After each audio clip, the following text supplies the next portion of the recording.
નમસ્કાર ખેડૂત મિત્રો, હું Dinesh Gediya sigma crop science વતી ફરી એકવાર આજે જુનાગઢના ગીર સોમનાથ ડિસ્ટ્રિક્ટે આવ્યો છું ને આજે આપણી સાથે એક પ્રગતિશીલ ખેડૂત છે જેણે સિગ્મા કંપનીનું સુપીક સોઇલ ડુંગળીની અંદર વાપરેલું છે.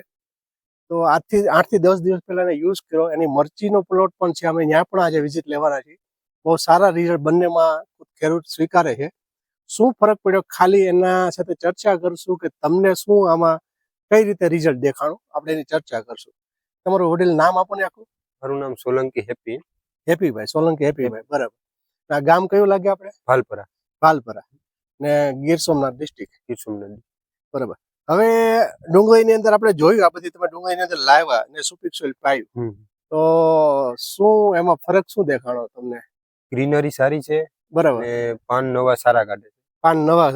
પછી જે માનો કે પેલા જે પાનમાં પીળાશનો ડાઘ હતો કે માનો કે થ્રીપનો અટેક વધારે હતો, અત્યારે બીજા જૂના પાનમાં થ્રીપનો અટેક વધારે, પણ જે નવા પાન નીકળે સુપીક સોઇલ પાયા પછી એ કેવા સીધા નીકળ્યા છે. એ પણ ગ્રીનરી પણ બહુ સારી, ગ્રીનરી પણ સારી, પણ એમાં ટોચ કોઈ વાંકા ચૂકું નથી, કોઈ જાતનું વાંકા ચૂકું. થ્રીપનો અટેક વધારે છે પણ સુપીક સોઇલ પાયું પણ તમે નવા પાન નીકળે એકદમ સારા છે, એકદમ સારા. વાંકા ચૂકા કે એમાં કોઈ નુકસાની થ્રીપ્સનું અટેકનું પણ દેખાતું નથી. આપણે માટી જોઈ, માટીમાં શું ફરક લાગ્યો તમને? માટી સાવ ઝીણી અને ભરભરી પોચી થઈ ગઈ. જમીનમાં ફરક લાગે કે ખરેખર? હા. શું ફરક થયો? જમીન આવું પોચી છે ને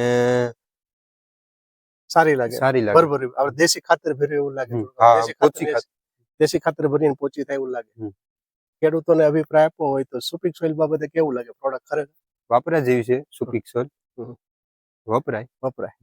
બરાબર. તમારો અભિપ્રાય આપવા બદલ ખૂબ ખૂબ આભાર.